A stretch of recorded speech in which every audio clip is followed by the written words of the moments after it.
안녕하세요. 민사 형사 전문 최미선 변호사입니다. 이번 시간에도 많은 분들이 궁금해하시는 주제에 대해서 한번 다뤄보겠습니다. 내용 증명에 대해서 한번 설명해 드리려고 합니다. 내용 증명 정말 많이 들어보셨을 텐데요. 내용 증명이 무엇이냐? 내용 증명, 그 용어가 말해주듯이 그 편지의 내용이 무엇인지까지를 증명해 주는 것을 내용 증명이라고 해요. 보통 우리가 등기 우편을 보내게 되면 보내는 사람, 받는 사람, 그리고 그 우편물이 언제 도달했는지 그것만이 증명이 되잖아요. 그런데 내용 증명은 그 봉투 속에 담긴 편지의 내용까지도 증명이 되기 때문에 그 용어를 내용 증명이라고 부르는 겁니다. 그렇기 때문에 이 대목에서 우리가 무엇을 알 수 있죠? 그렇죠. 내용 증명은 어떤 내용을 증명해주는 문서를 보내기 위해서 우리가 활용해 볼 수 있다는 거예요. 발신인, 수신인, 그 우편물이 언제 도달했는지 이런 것도 중요하지만 가장 중요한 것은 그 안에 든 내용이다. 이것을 염두에 두시기 바랍니다. 그럼 내용 증명은 언제 보내는 것이고 그 효과는 어떠한 것인지 한번 설명드려 보겠습니다. 우리가 살면서 어떤 일이 일어났을 때 반드시 어떤 시기에 특정한 의사표시를 해야지만 효과가 나타나는 그런 행위들이 있어요. 가장 대표적으로는 주택임대차보호법에 있는 임대차 계약 종료 통지라든지 아니면 갱신요구 청구권 이런 것들이 가장 대표적이죠. 임대차보호법에는 임대차 종료 만료일 6개월에서 2개월 사이에 계약 갱신을 요구할 수 있다고 되어 있고 또는 그 사이에 이제 더 이상 계약을 연장하지 않겠다 이런 의사표시를 하지 않는다면은 그 임대차 계약이 계속 묵시적으로 갱신된다는 그런 조문을 갖고 있어요. 그렇기 때문에 임대차 종료 6개월에서 2개월 사이를 남겨두고 반드시 어떤 통지를 보내야 하는 거죠. 이럴 때 내용 증명을 활용하시는 거예요. 또는 상대방의 고의를 입증하는 자료로 내용 증명이 또 활용되기도 해요. 채무불이행이나 불법행위가 있을 때는 그 손해를 배상 청구할 수가 있는데 보통 손해라는 거는 통상손해만을 그 기준으로 해요. 통상손해라는 거는 그 사안에 있어서 반드시 일반적으로 발생할 수밖에 없는 손해. 그 손해만 배상해 주는 게 손해배상법의 기본입니다. 그래서 대여금 같은 경우에는 이자가 가장 대표적인 통상손해예요. 이자 약정이 따로 없다면 법정 이자 상당액을 통상손해로 당연히 받을 수 있는 거고요.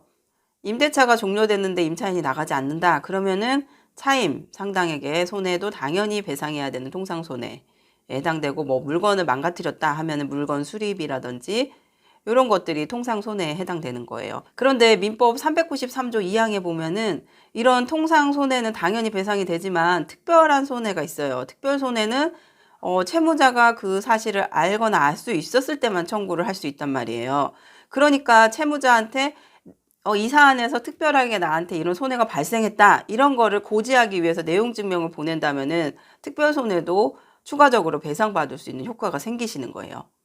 특별손해라 함은 그 사건에서 특별하게 발생하는 손해를 의미하는데요. 보통 예를 들어 본다면은 인테리어 공사를 몇 월 며칠까지 완료하기로 했어요. 그랬는데 지금 공사 진행되는 상황을 보니까 그 날짜까지 도저히 못 지킬 것 같아. 그런데 나는 이제 보관 이사를 하는 거예요. 보관 이사 비용이 계속 발생하는 건데 그럼 보관 이사 비용 같은 경우에는 좀 특별한 손해거든요. 보관 이사 안 하시는 분들도 많기 때문에 어디 친척집에 머문다든지 아니면은 신혼집 최초 공사기 때문에 미리 입주하는 거라 보관 이사가 필요 없는 그런 사안들 그런 사항들에 있어서 이런 보관 이사 비용은 특별한 손해예요. 그래서 이런 손해가 발생할 것들을 미리 예측을 해서 인테리어 업자한테 미리 내용 증명을 보내놓는다면은 이것들도 특별 손해로 배상받으실 수 있는 거고 또 대표적으로 임대차 기간이 종료돼서 내가 다른 곳에 이사를 가야 되는데 임대인들이 참 계약 만료일에 딱 맞춰서 날짜 지켜가지고 보증금 안 내주는 경우 너무 많잖아요. 그럴 때는 미리 임대인한테 내용 증명을 보내시는 거예요. 내가 어디로 이사를 가야 되는데 그 이사 날짜에 맞춰서 보증금이 반환이 돼야 내가 거기 잔금을 치른다. 만약에 임대보증금을 제 날짜에 돌려주지 않으신다면은 저는 새롭게 계약한 곳에 계약금을 날리게 됩니다. 그러면서 새로 계약한 곳에 계약서랑 이런 것들을 보내주신다면은 임대인 입장에서는 특별한 사정으로 인한 손해도 알거나 알 수 있었을 경우가 입증이 되는 거죠.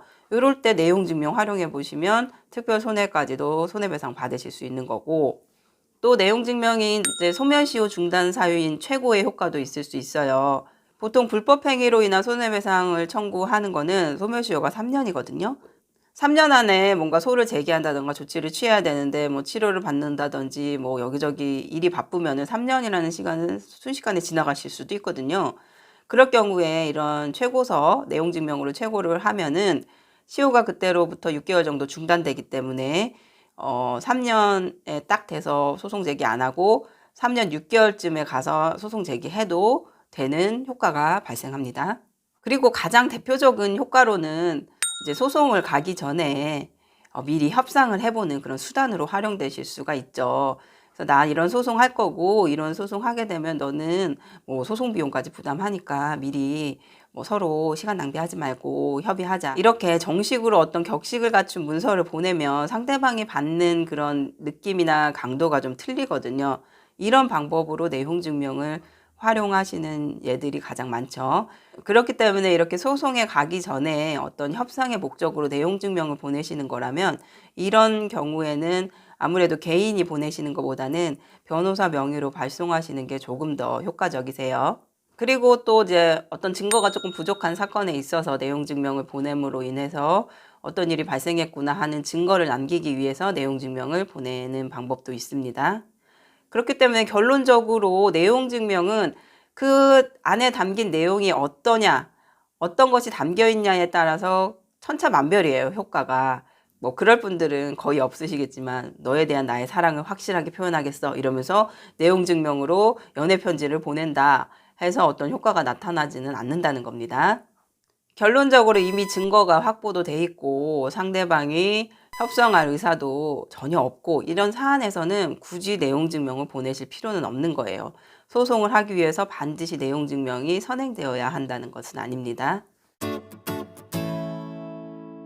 그러면 내용 증명 작성 방법에 대해서 알려드릴게요.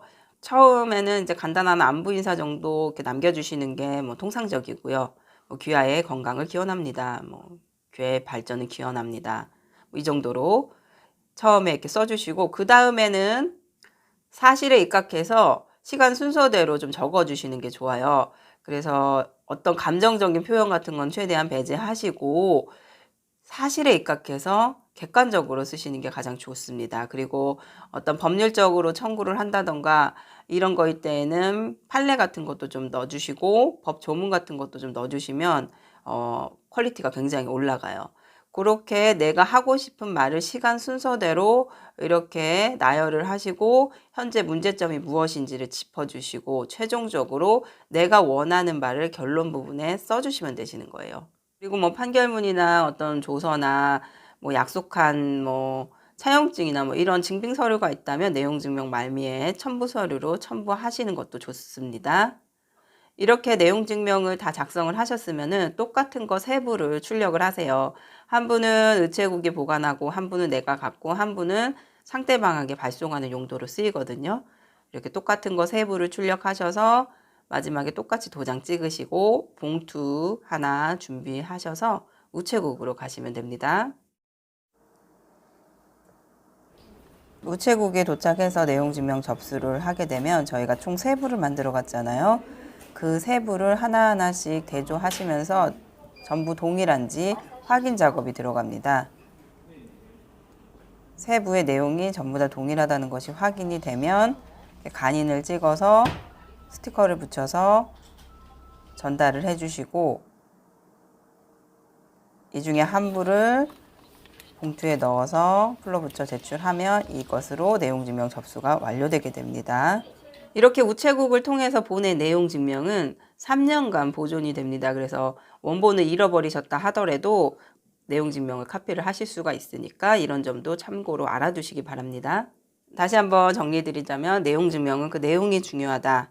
내용을 작성하실 때는 간결하면서도 내가 왜 이런 내용의 문서를 보내는지에 대한 근거 제시를 해주시는 게 좋다. 그리고 마지막에 뭐 판결문이나 뭐 차용증, 뭐 서로 주고받은 문자 내용 이런 것들 증거로 뒤에 첨부해 주시면 더 효과적이다. 이 정도를 말씀드릴 수 있겠습니다. 내용증명 작성에 대해서 문의가 있으시다면 댓글이나 상담 전화 주시면 친절히 답변해 드리겠습니다. 날씨가 많이 춥습니다. 건강 유의하시고 오늘도 최선을 다하는 하루 되세요. 감사합니다.